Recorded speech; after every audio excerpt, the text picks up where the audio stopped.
Pisting buhay to. Parang mainit ang ulo mo, Boss Robert. May jowa kasi ako sobrang ganda. Magkikiss na nga sana kami eh. O tapos, bigla akong ginising ni nanay. Sayang eh. Makakahalik na sana ako ng tunay na babae. Naku, nakakainis nga yan. Ako nga rin eh. Naiinis din ako. Bakit naman Sagbo? Kasi kagabi pumunta ako sa piryahan. Tumaya ako sa color game ng 1,500. Tas tinaya ko lahat pula. Ano nangyari? Ang lumabas ay dilaw. Okay lang yun. Anong okay? Kay nanay yun. Pangbayad namin sa kuryente. Eh bakit ka may pasa sa muka?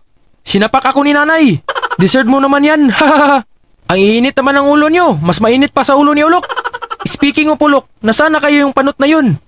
Nako, baka nagpapatubo na naman ang buhok. Ayaw kasi maniwala. Hindi na yun tutubo eh. Hoy mga kupal! Alam mo Ulok, kamukha mo yung sinasakay mo. Bumababa ka nga dyan. Halika dito. Ano bang kalukuhan yan Ulok? Bakit may dala kang dinosaur? Ang bobo mo naman. Hindi yan dinosaur. Hipo yan. Ang laki kasi. Katulad nung sa akin, malaki. Bastos kang bata ka. Pasaan ka ba Ulok at may dala kang baboy? Pupunta kasi ako sa gubat ngayon. Hanap ako ng kulay gold na dahon ng bayabas. Tsaka hindi yan baboy. Pwede bang iawin yan mamaya? Ano naman gagawin mo dun? Sabi kasi ni Lolo, pag daw kinain ko yun, tutubo raw ulit ang aking buhok. Naku naman Ulok, huwag ka nang umasa, tutubo pa yan. Panot ka na forever and evermore. Basta hindi ako susuko. Ikaw bahala. Ano, sasamahan niyo ba ako? Sige, sasama kami at nang masubukan sumakay sa hipo.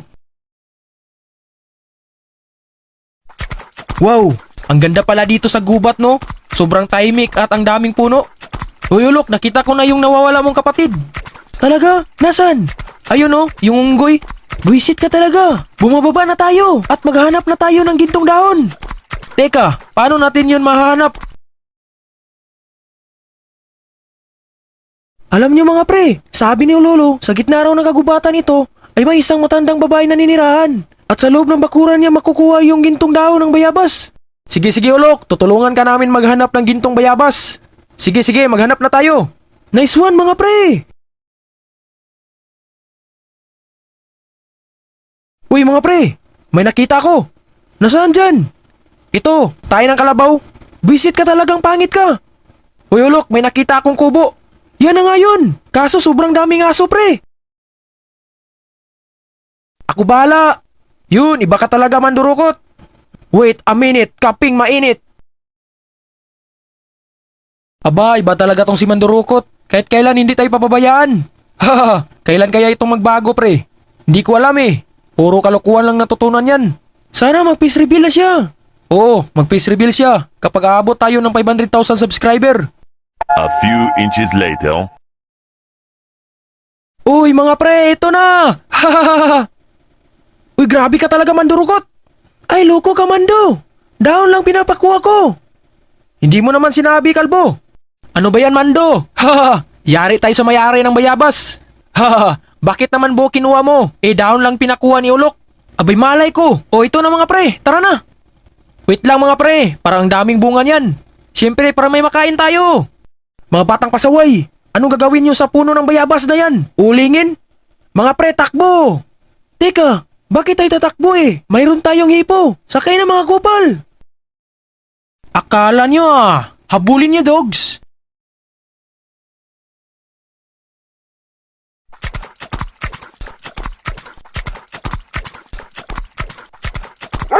Hahaha, sobrang nakakatawa. Ano dogs, kaya pa? Wow pre, grabe, sobrang saya nito. Abay siyempre naman, kamukha nga ni Ulok itong sinasakay natin. Grabe pre, sobrang bilis pala ng hipo mo Ulok. Siyempre, pogi ako eh. Kapal naman ang mukha mo kalbo.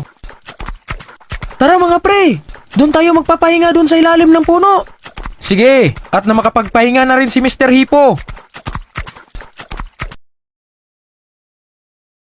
Haha, yari tayo kanina kapag wala itong hipo. Mabuti naman, sobrang bilis ng takbo. Siyempre, tinitraining ko ito eh. Oo naman. Yan nga sabi, kamukha mo itong hipo. Nga pala Mando, nasan pala yung puno ng bayabas? Nako, nabitawan ko eh. Kinabahan ako sa aso. Buisit ka, bakit natakot ka sa aso eh? Mukha ka namang aso. Anong gagawin natin Ulok? Hindi na tayo pwede bumalik dahil pag bumalik tayo, gagawin tayong tanghalian ng mga aso. Ano plano? Diretso na tayo. Sabi ni Lolo, may isang bahay pa raw dito. Sige, ako na bahala dito. Ako naman durukot, baka bully naman tayo ng aso eh. Oo nga Mando, manahimik ka na lang dyan, sa isang tabi. Ako na bahala, kilala ko naman si Manggasio, kaibigan niya ni Lolo. Sabay sila nagpapatuli dati, kaya ako na ang papasok sa loob ng kubo. Good luck Robert, may kiss ka sa akin mamaya. Tumabi ka dyan kalbo, baka yung ulo mo, papunta yan sa puwit mo. A few inches later. Naku Ulok, alam mo, ako nung dati, malakas ako tumalon. Nasa 60 kilos ang vertikal. Ha? Nasa 60 kilos ang vertikal? Parang sabog ka na naman, Sagbo. Haha, paka-rugby na naman ang sinisingot niyan. Nga pala pre, kamusta na kaya si Robert? Hindi ko alam. Haha, antayin lang natin. Siya na daw bahala. Anong nangyari kay Robert? Bakit ang bilis tumakbo nun? Mga pre, sa likod nyo! Takbo na mga pre!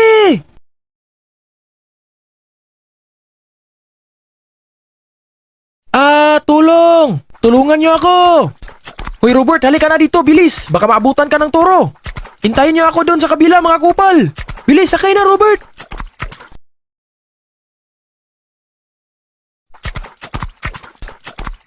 Bilisan mo Lok! Palapit ng toro sa atin! Bobo, hindi ako si Hipo!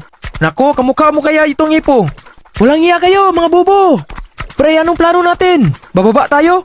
Ang bobo mo naman pre! Bakit ka bababa? Hinabol na nga tayo! Bilisan mo, Hipo!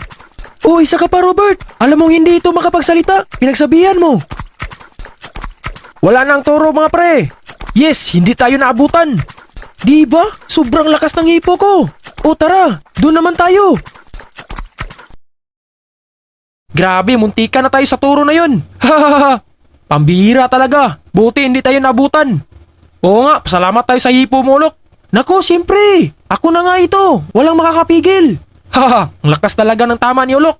Nga pala Robert, may nakuha ka ba? Wala eh, nandun pala yung toro ni Manggasio. Hinahabol ako, hindi ako nakapasok. Huwag ka na kasing umasa magkakabuo ka pa Ulok.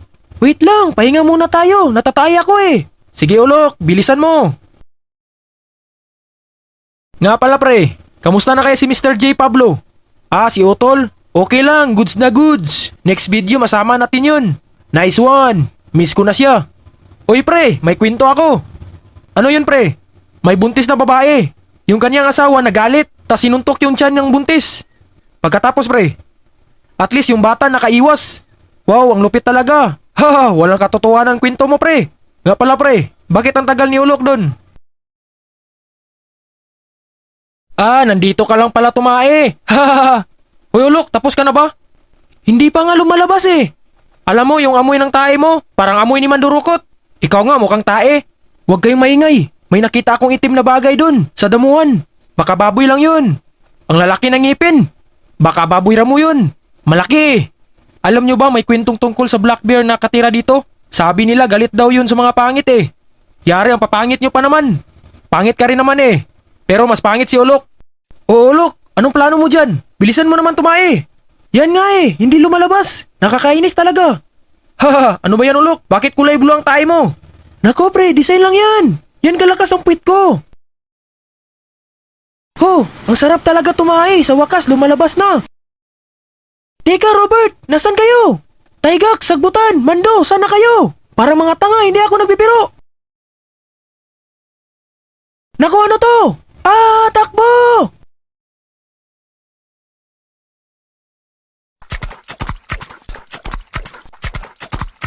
Oh, grabe! Sobrang bilis tumakbo si Ulok! Mga walang hiya kayo! Iniwan niyo ako! Halika na, Ulok! Sakay ka na dito! Huwag na! Kaya ko naman! Robert, wala na ba ibibilis to? Hindi ko alam, hindi naman to sa akin. Naku pre, ano to? Hinabol tayo ng oso! Ulok, sakay ka na dito! Huwag na! Kaya ko na to!